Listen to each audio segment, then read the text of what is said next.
গোলপোস্টের নিচে অতন্দ্র প্রহরী থেকে রাজপথের লড়াকু সৈনিক, সেই রাজপথ থেকে এখন মন্ত্রিসভা। চলুন জানি আমিনুল হকের অনন্য যাত্রা। বিএনপির নবগঠিত সরকারের মন্ত্রিসভায় জায়গা পেয়েছেন দলটির কেন্দ্রীয় নির্বাহী কমিটির ক্রীড়া সম্পাদক ও ঢাকা উত্তর বিএনপির আহ্বায়ক আমিনুল হক। রাজনীতির এই নতুন পরিচয়ের বাইরেও আমিনুলের সবচেয়ে বড় পরিচয় তিনি বাংলাদেশ জাতীয় ফুটবল দলের সাবেক অধিনায়ক।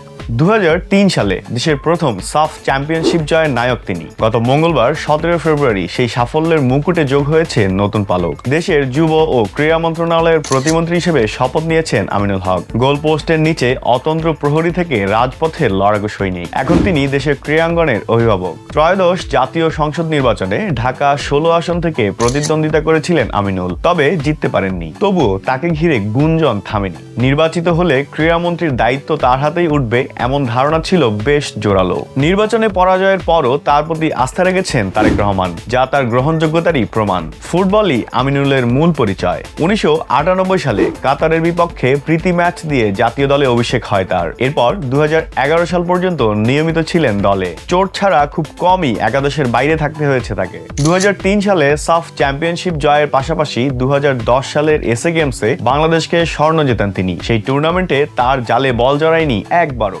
2011 সালে বুট তুলে রাখার পর রাজনীতিতে সক্রিয় হন আমিনুল। শুরুটা সীমিত পরিসরে হলেও ধীরে ধীরে হয়ে ওঠেন দৃশ্যমান মুখ। রাজপথের আন্দোলন, অন্যায়ের বিরুদ্ধে সোচ্চার অবস্থান, সব মিলিয়ে গড়ে ওঠে তার নতুন পরিচয়। আর সেই আমিনুল হক এখন জাতীয় ক্রীড়াঙ্গনের অভিভাবক।